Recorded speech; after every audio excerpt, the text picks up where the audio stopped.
우리 옆에 분들과 함께 이렇게 인사하겠습니다. 오늘도 성령님이 우리와 함께 하십니다. 아멘.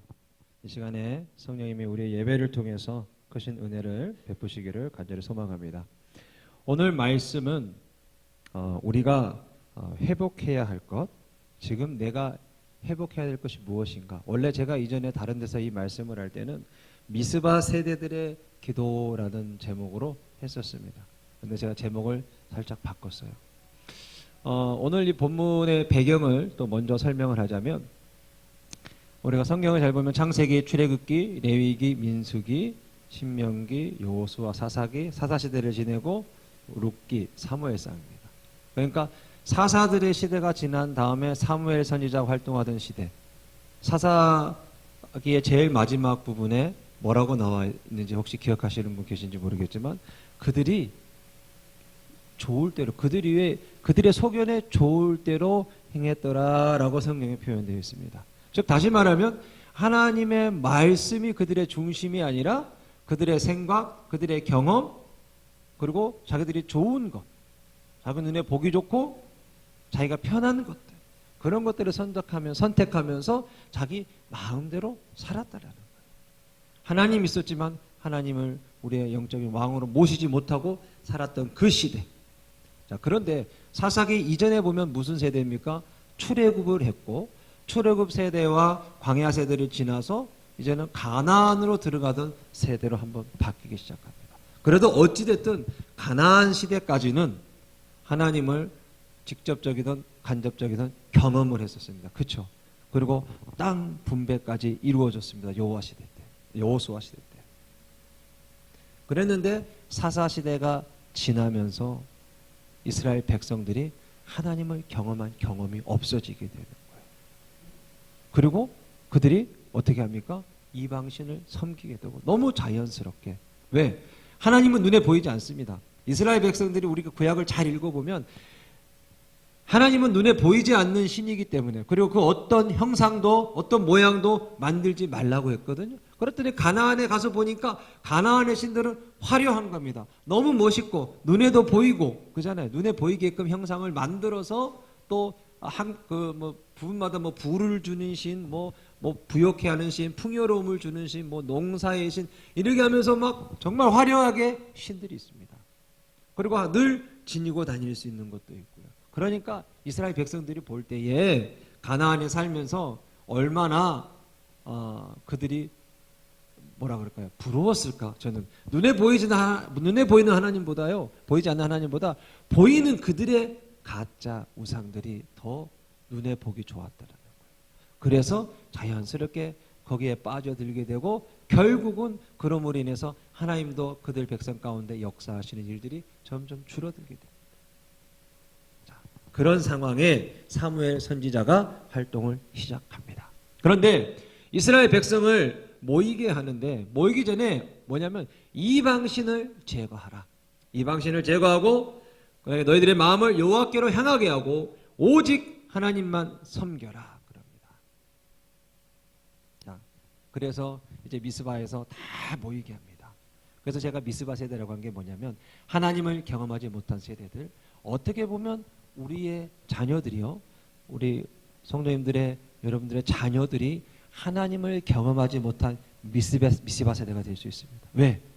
저도 경험해 보니까 저희 어머니 때는 정말 처절하게, 그리고 정말 영적 전투를 해가면서 신앙생활을 했습니다. 왜? 그 세대에는 우리 어머니 세대가 1세대예요. 우리 집안의 신앙의 1세대입니다.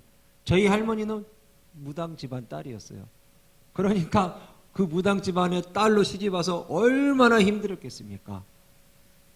그래서 교회 갈 때도 아버님이 예수 믿지 않았어요. 교회 간다고 막 술 먹고 어머니를 밟고 때리고, 아무튼 제 기억에 어렸을 때 저희 집은요, 지옥이었습니다. 지옥. 완전히 지옥이었어요. 술만 먹으면 그렇게 때리고 구타하고, 저희들 잠 안 재우고 세우고, 괜히 그 잘못한 것도 없는데 잘못한 거 이야기하라고 그러고 막 그랬어요, 아버님이. 근데 그렇게 신앙생활했던 부모님들, 그잖아요. 막 이렇게 그것 모든 환경을 그 어려운 고난들을 이겨내면서 하나님 앞에 울면서 기도하면서 응답받고 지금까지 왔단 말이에요. 그런데 우리의 자녀들은 조금 더 좋은 환경에서 더 예수님 잘 믿게 하려고 했는데 아니 웬걸 더 못 믿게 되는 거예요. 더 좋은 환경에서 더 잘 믿을 줄 알았는데 더 하나님과 멀어지고 성경도 읽으라고 해야 읽고 기도도 해야 기도하고 큐티 묵상도 하라고 해야 큐티 묵상을 하고 저희 집 애들도 똑같습니다. 다 마찬가지예요. 목사 자녀라고 다 잘하는 거 아니더라고요. 저는 목사 자녀 되면 정말 아빠 따라서 같이 다 잘할 줄 알았어요. 그런데 이렇게 하라고 해야 그때서 하는 거예요. 신용만 내는 거죠. 그래서 제가 아이들한테 우리 애들은 막 귀가 따갑게 들어요. 뭐냐면 나는 결혼 조건도 첫째도 믿음의 사람이고 그 다음에 며느리가 들어와도 예수님 잘 믿고 교회 같이 봉사할 수 있는 사람이 내 첫째 조건이다. 나중에 뭐 능력 있고 이쁘고 뭐 이거는 나중 문제고 예수님 잘 믿고 너희가 엄마 아빠가 너희들과 같이 가정에서 예배 드린 것처럼 너희들도 나중에 그런 배우자를 만나서 같이 가정 예배를 대를 이어서 하나님을 예배하는 믿음의 가정, 더 나아가 너희 부부가 너희 가정이 하나님을 섬기는 봉사하는 믿음의 가정이 됐으면 좋겠다라고 늘 이야기합니다. 왜? 오늘 우리가 이 미스바 본문을 보면 알 수가 있어요. 이스라엘 백성들이 얼마나 멀리 하나님과 떨어졌는지. 그래서 사무엘 선지자는 오직 여호와 한 분만을 섬겨라 그러는 거예요. 다시 말하면 여호와 외에 다른 하나님을 섬겼기 때문에 막 섞여가지고 믹싱돼가지고 몽골이 그렇습니다. 몽골 불교가 불교만 이 대승 불교인데요. 불교만 있는 것이 아니라 그 샤머니즘 무당하고 섞인 이상한 그 불교가 되어 있습니다. 몽골이. 그래서 절인데도 왜 한국 절은 깨끗하고 막 그 뭔가 거기 가면은 마음에 그 명상을 할 수 있는 그리고 되게 공기도 좋고 그러잖아요. 근데 몽골 절에 가면 그렇지 않아요. 그 신주단지처럼 이상한 것도 해놓고요. 거기다가 그 우유 유제품도 과자도 놓고요. 그다음에 막 우유도 뿌리고요. 막 이제 그렇게 되면 어떻게 됩니까? 음식물이 썩고 냄새나고 파리 끓고 벌레 끓고 심란합니다. 가면은 과연 내가 신이라면 내가 저것에 임할까? 저는 임하지 않습니다. 그럴 정도로 이렇게 샤머니즘과 불교, 대승불교가 믹싱돼 가지고 그렇게 됐어요. 라마 불교가.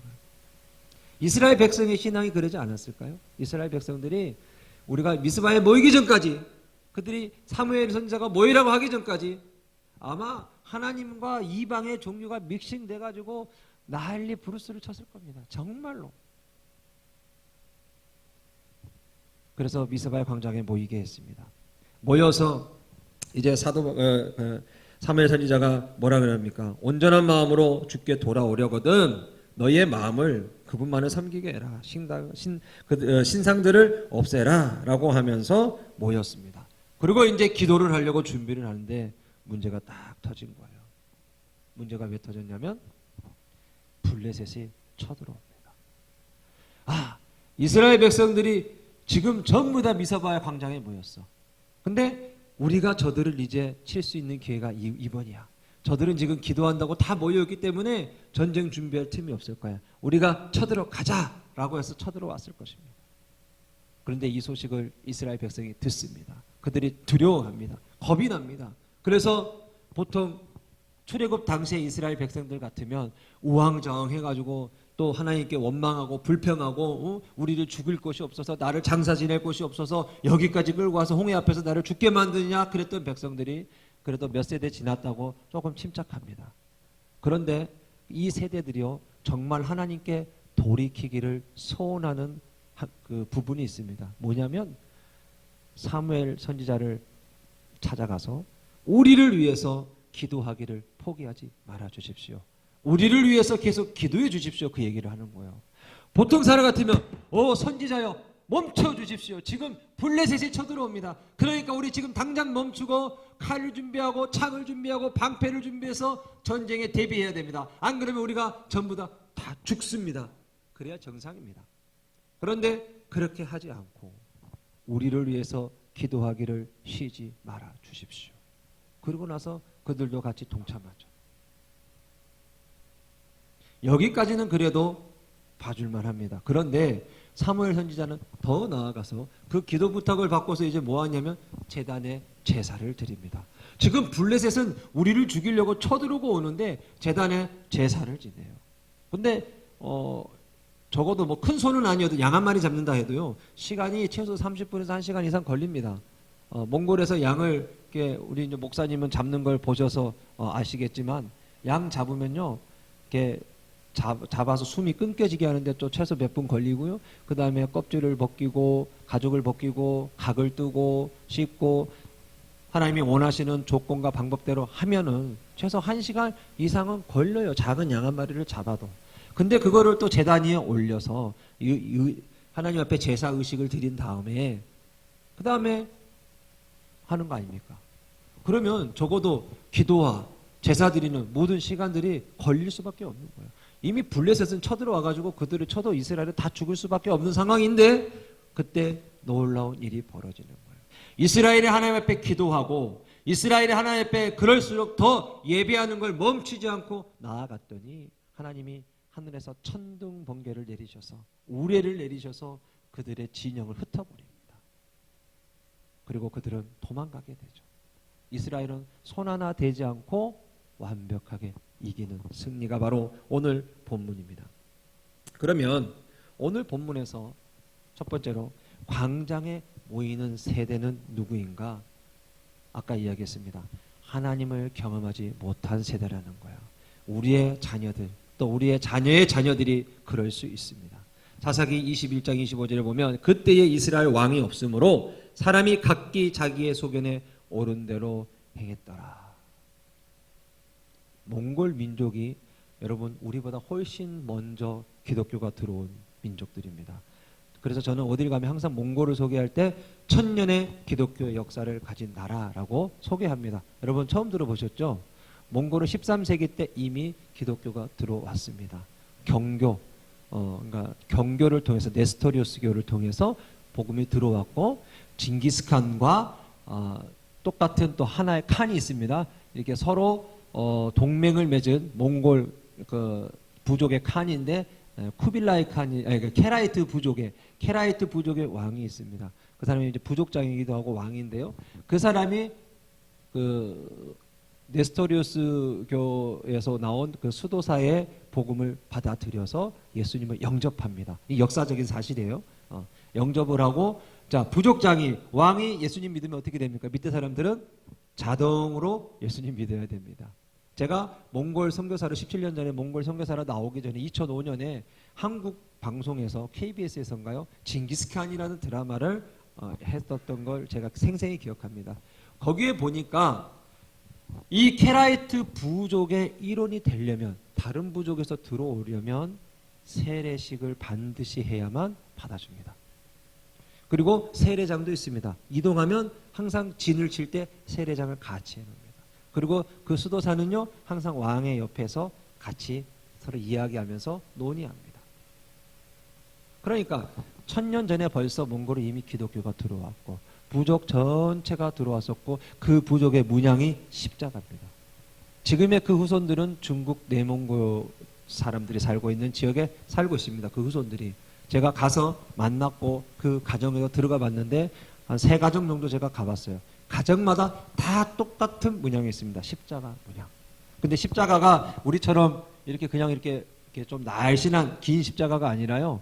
위에 이렇게 살짝 꽃무늬 모양의 또 쭉 내려오고 또 옆으로 이렇게 해서 또 살짝 이런 모양의 해서 십자가 모양인데 그게 네스토리우스교의 그 십자가거든요. 그런데 그 십자가를 자신의 부족의 모양으로 바꾸고 지금까지 오늘날도 자손 대대로 자신들의 문양이라고 내려오는데 뭔지는 몰라요. 지금 후손들은 십자가라고 말하지 않더라고요. 그래서 제가 내몽골에 갔을 때 그들하고 대화를 하면서 제가 이거는 너희의 역사가 이렇다. 너희의 조상이 예수님을 믿었었다라고 설명을 해줍니다. 그러니까 그제서야 우리가 그랬군요 라고 이렇게 얘기를 해요.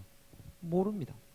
몽골이 1000년 전에 기독교가 들어왔는데 그리고 1000년이 지난 1990년 전까지 갑자기 복음이 끊기게 되고 몽골은 하나님을 모르는 세대가 됩니다. 1000년 이후, 1000년 동안 13세기 이후에 그들의 부족들은 징기스칸이 부족을 통일하고 몽골이라는 나라를 세우면서 하나님은 온데간데 사라집니다. 저는 정말 그 역사 속의 아이러니라고 생각을 해요.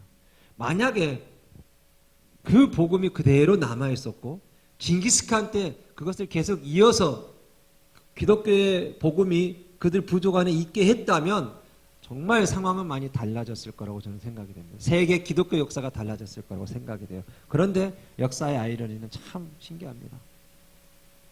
그리고 1990년대 복음이 들어오기 시작합니다. 91년도에 구소련 연방공화국 90년대 소비에트 공화국이 이제는 막을 내리고 그다음에 몽골도 독립하면서 복음이 최초로 이제 몽골에 다시 또 들어오게 되는 거죠. 저는 이것을 보면서 정말 하나님이 없는 세대들이 어떻게 힘든 시간을 보내는지 1000년 동안 이 몽골 민족들이 얼마나 고생했는지 정말 가슴이 아파요. 만약에 끊이지 않고 계속 들어왔었고 만약 그 복음이 계속 이어졌다면 몽골은 오늘의 몽골이 아니었을 거예요.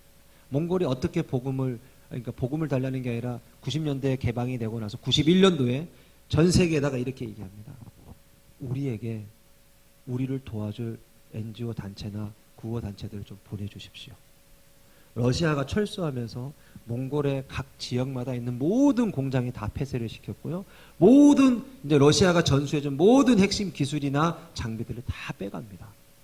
정말 몽골은 하루아침에 정말 좀 그렇지만 거지가 돼버렸어요. 그래서 역사박물관에 가보니까 지금은 없습니다. 아마 자존심이 있어서 빼버린 것 같은데 처음에 갔을 때는 이런 게 있었어요. 광장에 모여서 몽골 그 큰 광장이 있습니다. 전부 정사 앞에 광장에 모여서 우리 배고프다 먹을 걸 좀 달라라고 피켓을 들고 시위를 했었어요. 당시에 전 국민이 어마어마하게 모여서 시위를 합니다. 그런데 국가에서는 어떻게 돼요? 줄 게 없는 거예요. 그래서 정부에서 준 게 뭔지 아십니까?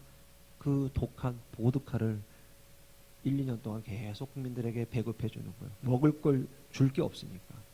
그래서 몽골이 알코올 중독자가 정말 많습니다.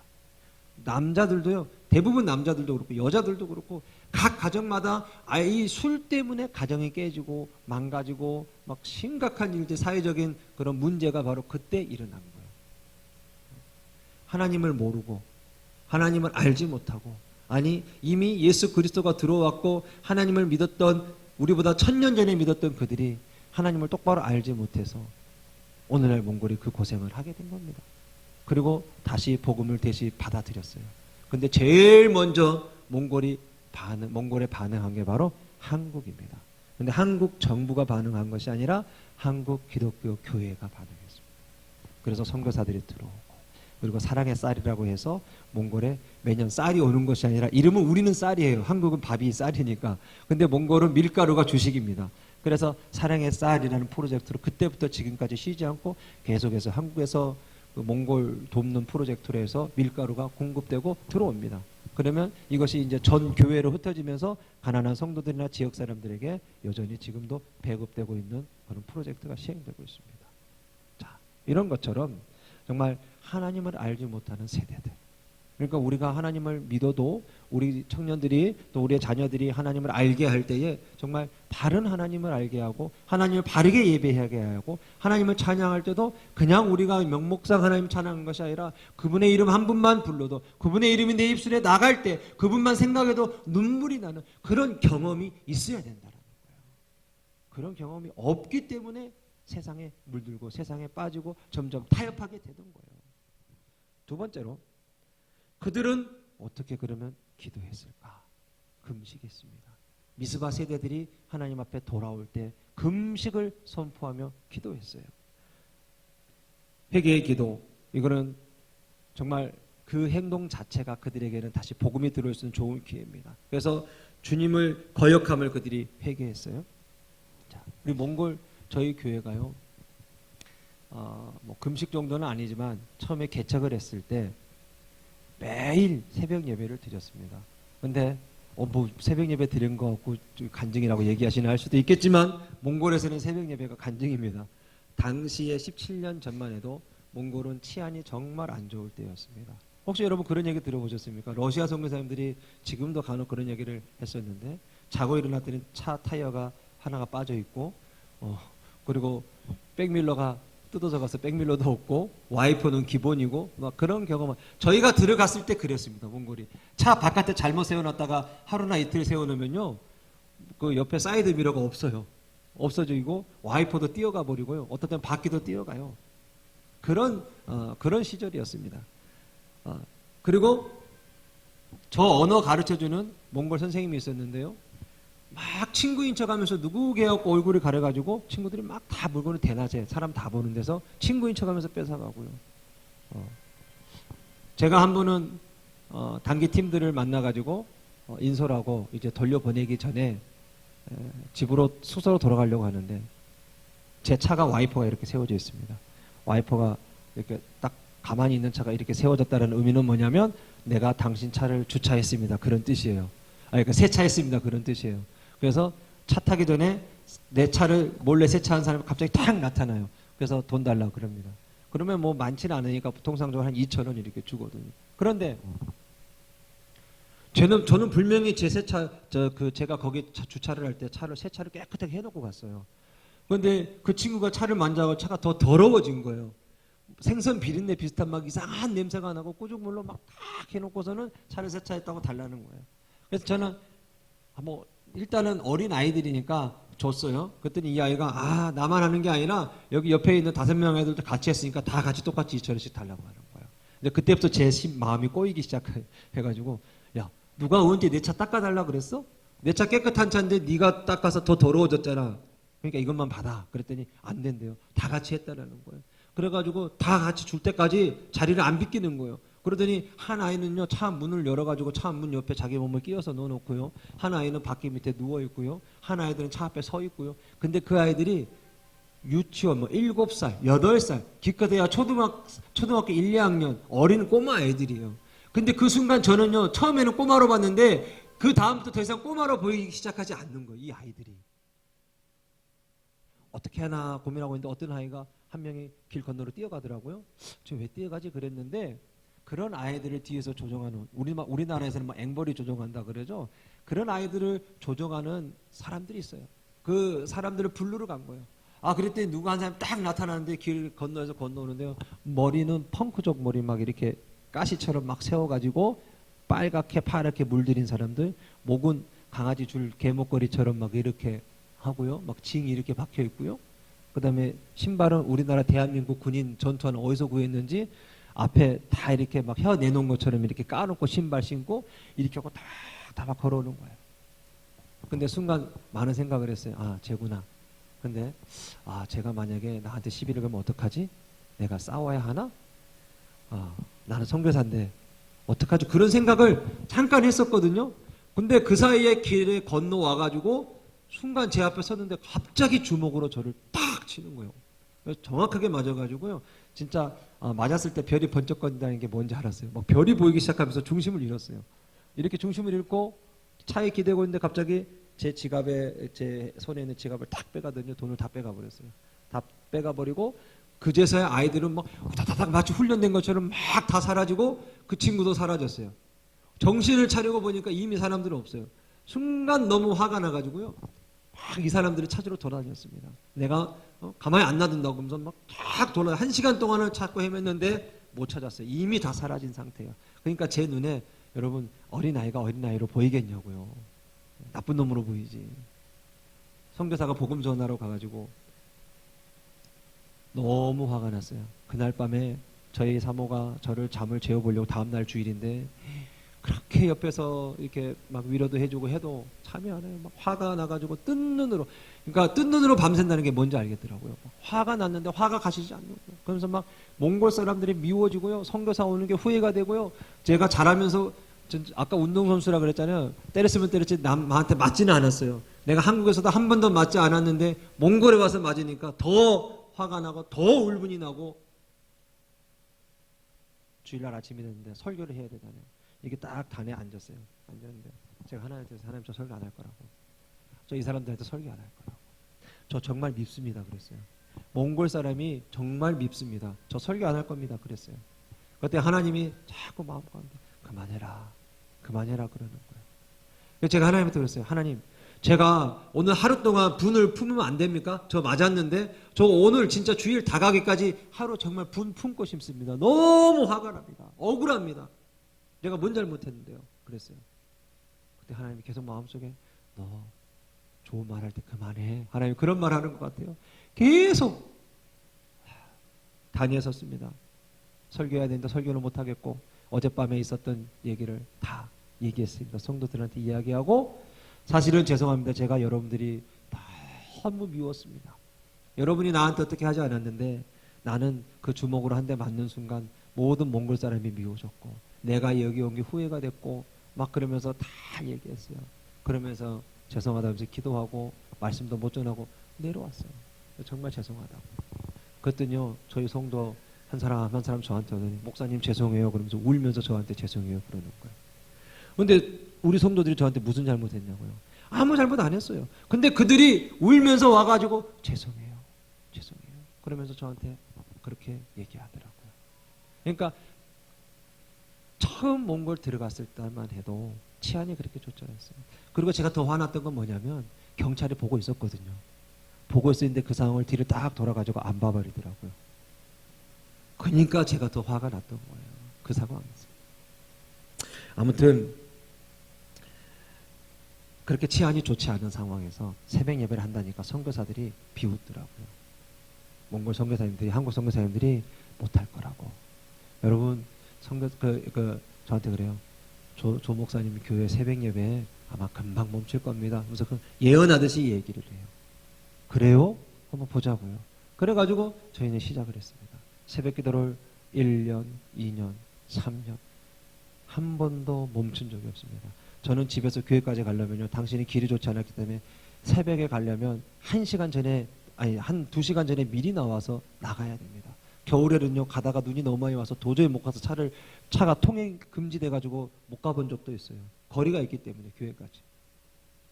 그렇게 성도들이 추운 겨울에 영하 40도 칼바람을 맞아가면서 걸어서 교회에 나와서 새벽 제단을 쌓았어요. 그런데 어느 날 이제 우리 목사님 잘 아시는 자매가 한 명 있습니다. 키 작은 얼러라는 친구인데 지금 한국말 너무 잘합니다. 이 친구가 기도를 하면 그렇게 울면서 기도를 해요. 그래서 나는 궁금한 거예요. 도대체 저 꼬마애가 뭐가 그렇게 억울하고 뭐가 그렇게 힘들어서 기도하는데 저렇게 슬프게 울면서 기도할까? 늘 마음 가운데 좀 그런 게 있었어요. 그런데 어느 날 이 친구가 갑자기 그날은 또 새벽 기도를 하는데 막 기뻐하면서 감사하면서 찬송하면서 기도하는 거예요. 바뀐 겁니다. 어느 날. 그래서 불러다가 야 올로야 오늘은 무슨 좋은 일 있니? 맨날 울다가 왜 이렇게 오늘따라 이렇게 기분이 좋아? 그랬더니 목사님 사실은 제가 오늘 아침에도 새벽 기도를 나오는데 그 집에 집안이 무당이 있습니다. 집안에 무당이 있는데 언니가 자기를 탁 보면서요. 무당 집안이니까 예수님 믿으면 안 되는 거예요. 그러니까 동생이 예수님 믿고 교회 나가고 또 그것도 열심 당원처럼 새벽 예배까지 나가니까 꼴불견이에요. 꼴보기 싫으니까 아침마다 딱 집에서 가지고 이렇게 딱 해서 째려본대요. 동생 교회 나가면. 그렇게 핍박을 해요. 교회 못 나가게. 그래가지고 매일같이 울면서 막 집안에서 핍박이 있으니까 그렇게 기도를 했어요. 그런데 어느 날 언니가 그날도 딱 나왔는데 자기를 째려보더래요. 근데 언니가 이제 본인이 생각하기론 언니가 또 뭐라고 잔소리 하겠구나 막 그랬대요. 근데 언니가 갑자기 깜짝 놀라더니 자기한테 오면서 야 지금 네 주변에 천사 3명이 서 있어. 너 교회 가도 되겠다. 가라. 그때 허락해 준 거예요. 너를 지금 내가 혼내키려고 너를 쳐다봤는데 하얀 천사가 네 옆에 3명이 서 있다라는 거예요. 그러면서 언니가 깜짝 놀래가지고 얘를 이렇게 내가 뭘 하면 안 되겠구나 그러면서 너 교회 가라고 그렇게 교회를 보내주시고 지금 저희 교회 그 30대 청년들은요 저희 지역에서 믿음의 1세대들이에요. 부모님 세대는 아예 예수님도 모르고 이제 30대의 세대들이 예수님 믿어서 믿음의 가정을 이루어낸 세대들입니다. 그런데 그들이요 하나님을 또 부모에 대한 정이 그렇게 많이 없어요.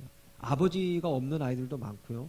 알코올 중독 때문에 부모의 사랑을 받아본 적이 없어요. 그래서 아버지의 사랑, 부모 사랑 이야기하면 아이들은요 감정이 메말라니까 어떤 아이들은 울어요.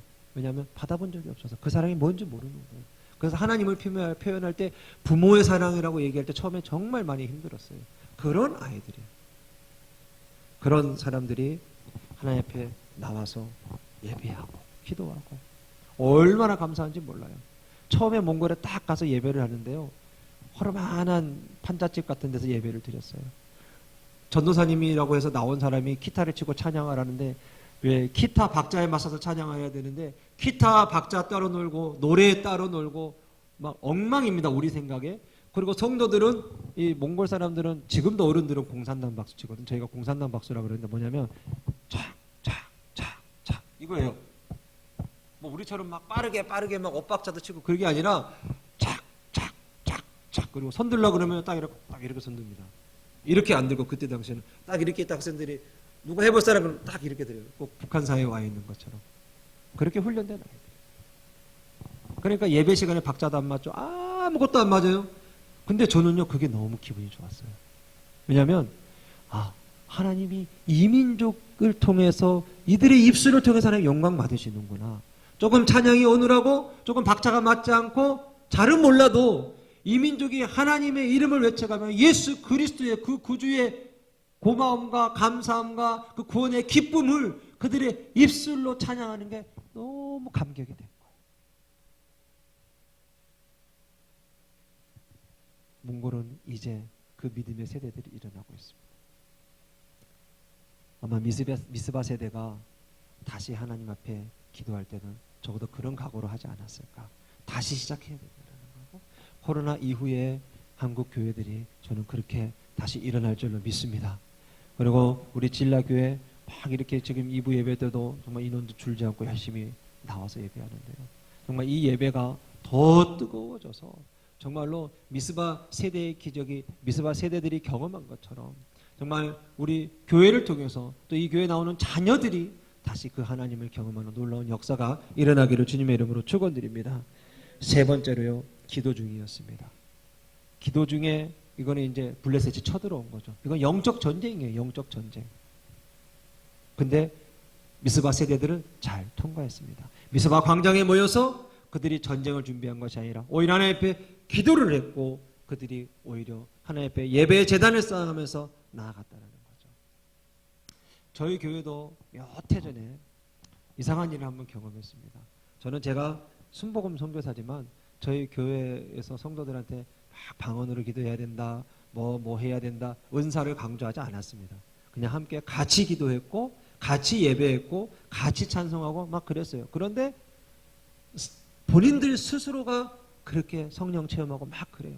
근데 어느 날은 예배를 탁 드리는데요. 갑자기 학생이 푹 쓰러져요. 그리고 또 어떤 학생은 뒤에서 누가 탁 친 것처럼 막 떨어져 나가요.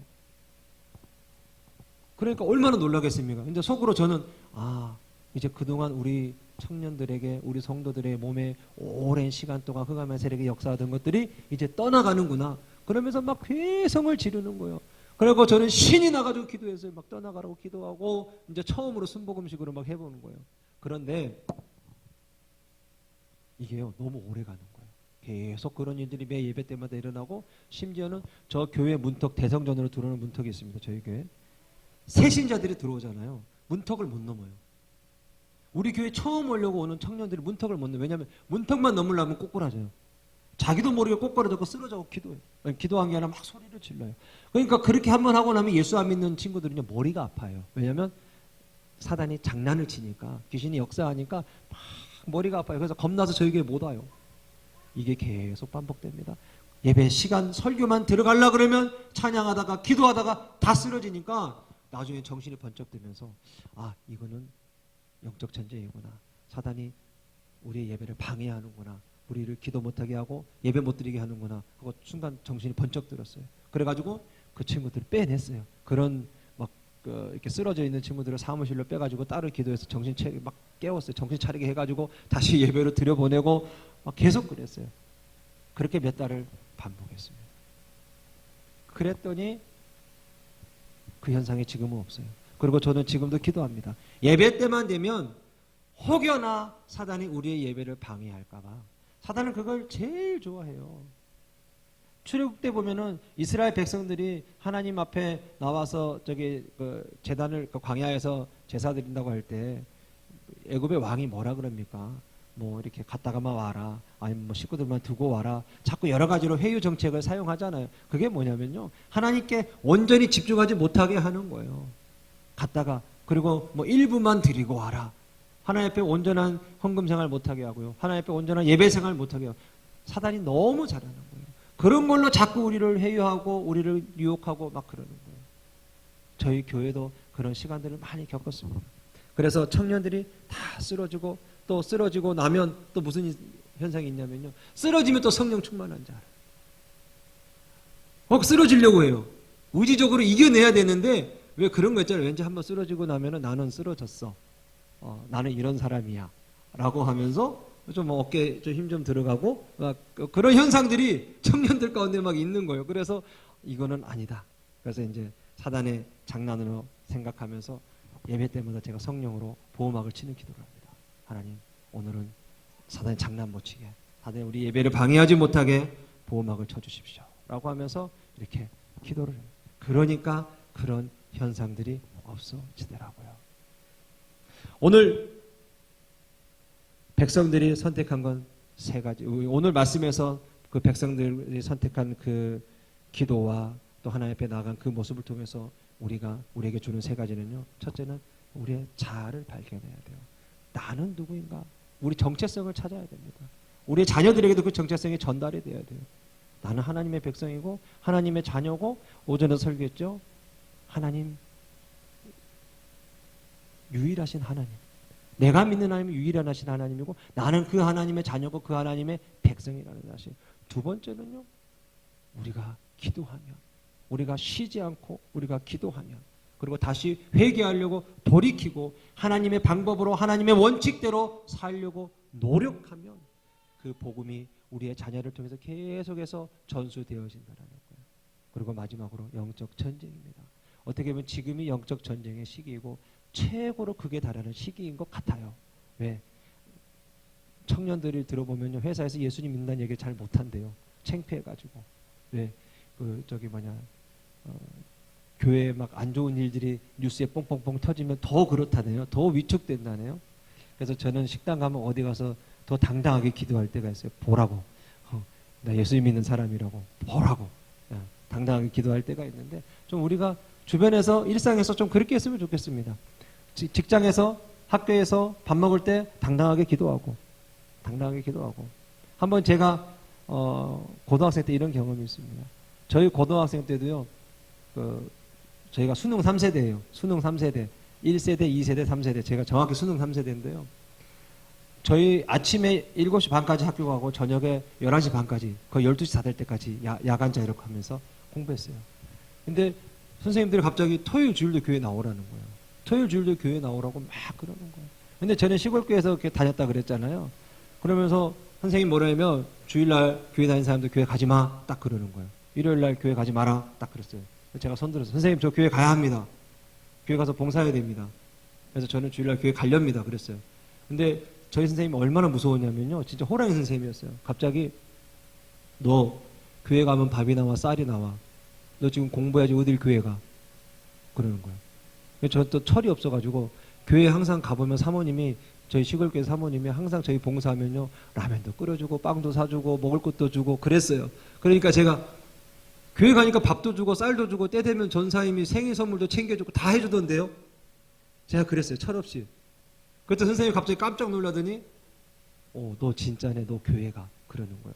그러니까 그때부터 막 반 친구들이, 저도 교회 갑니다, 저도 교회 갑니다, 그러는 거예요. 선생님, 너희들은 다 가짜야, 대희 너만 교회 가.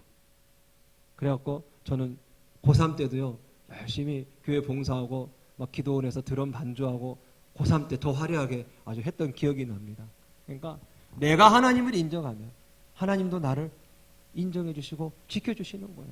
군대 갔을 때도 마찬가지였어요. 정말 예배 드리는 게 소원이었는데요, 신학생이라는 이유로, 그리고 갑자기 막 추천으로 군종병이 되고 그러면서 오히려 군 생활에서 더 저는 힘들게 신앙생활을 했어요. 그러니까 더 훈련 받으면서 잠도 3시간밖에 못 자고요, 교회 봉사하고 부대 생활하고 행정병 하면서 정말 하나님이 힘들게 훈련시키셨는데 그 모든 것들을 오늘날 제가 선교지에서 선교 사역하면서 다 활용할 수 있는 부분들이에요. 하나님 정말 얼마나 놀라우신지 몰라요. 그런 우리 하나님. 자, 그러면 오늘 우리는 여기에 왜 모였을까요? 저와 여러분은 오늘 우리가 여기에 왜 모였냐? 우리가 그냥 단지 하나님 예배만 하기 위해서 모인 게 아니에요. 최고의 것을 올려드리되 우리의 영적인 삶의 변혁을 일으켜야 되는 겁니다. 날마다 달라지고 성령의 능력으로, 하나님의 구원의 능력으로 다시 일어서기 위해서 우리가 이곳에 모인 겁니다. 우리의 기도 소리가 이곳 청도 땅에, 그리고 더 크게 나서 더 저 대구까지도 우리의 기도 소리가 울려 퍼져서 영적인 파장이 소리가 되어져서 사단의 진영들이 무너지고 하나님의 나라가 세워지는 역사를 이루는 진라교회가 되기를 소망합니다.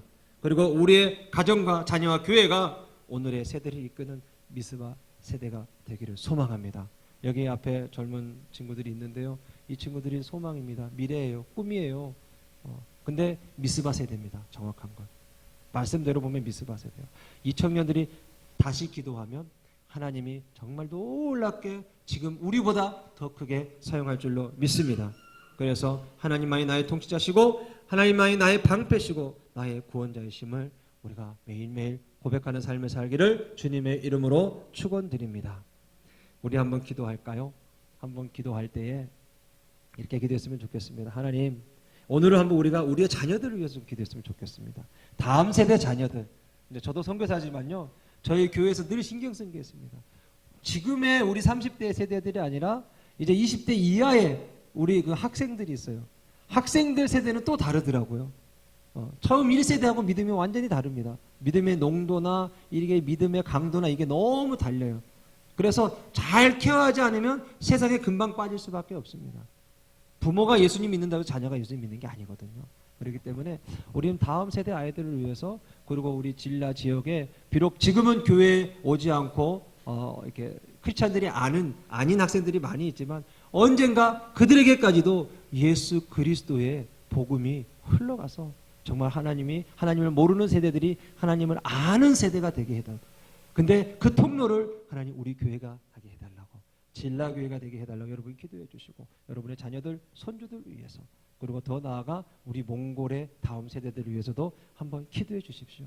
그래서 정말 그 세대들이 하나님을 알아서 정말 하나님을 원없이 예배하고 찬양하고 하나님의 마음을 흡족해 해드리는 믿음의 세대가 되게 해달라고 우리 다 같이 주여 삼창하고 기도하겠습니다. 주여, 주여, 주여. 오 할렐루야. 살아계신 아버지 하나님 감사합니다.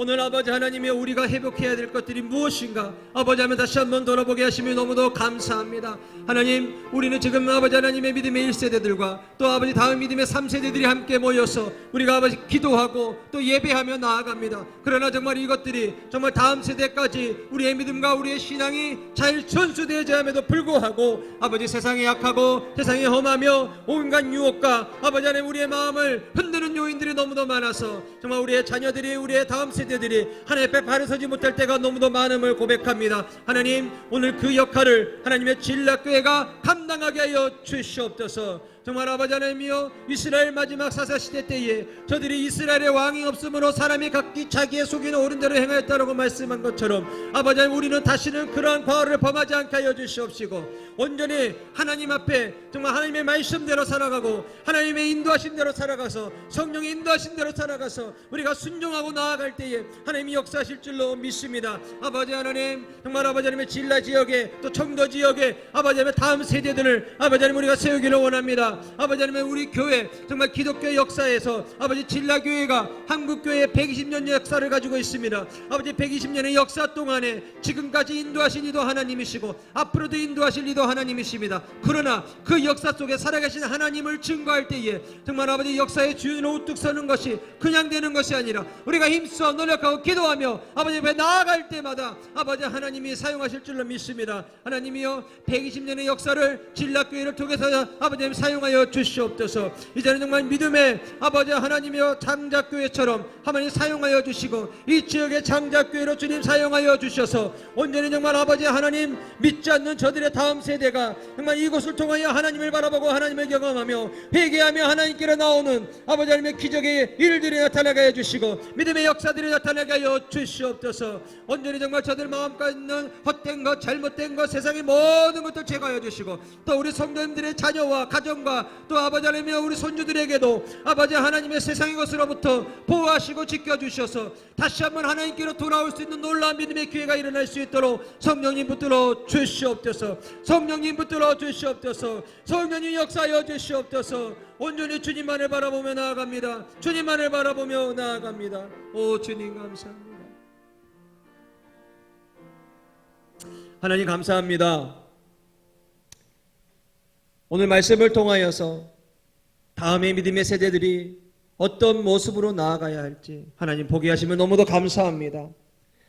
오늘 말씀처럼 우리의 자녀들이 오직 그의 마음을 여호와께만 향하게 하여 주시옵시고 오직 하나님만 섬기게 하여 주셔서 하나님 앞에만 믿음으로 순종하고 반응하는 세대들 되게 하여 주시옵소서. 그래 우리의 자녀들 또 잠정적인 믿음의 자녀들 복음을 알지 못하나 복음의 전도의 대상인 자녀들까지도 청도 지역의 모든 다음 세대들을 하나님 앞에 올려드리오니 주여 그 역사적인 사명을 진락교회가 감당하게 하여 주시고 이곳에 우리 성도들의 자녀들이 그 사명 감당하게 하여 주셔서 정말 이 진락교회의 120년 기독교 역사 전통을 가지고 하나님 장자교회로 사용하여 주실 줄로 믿습니다.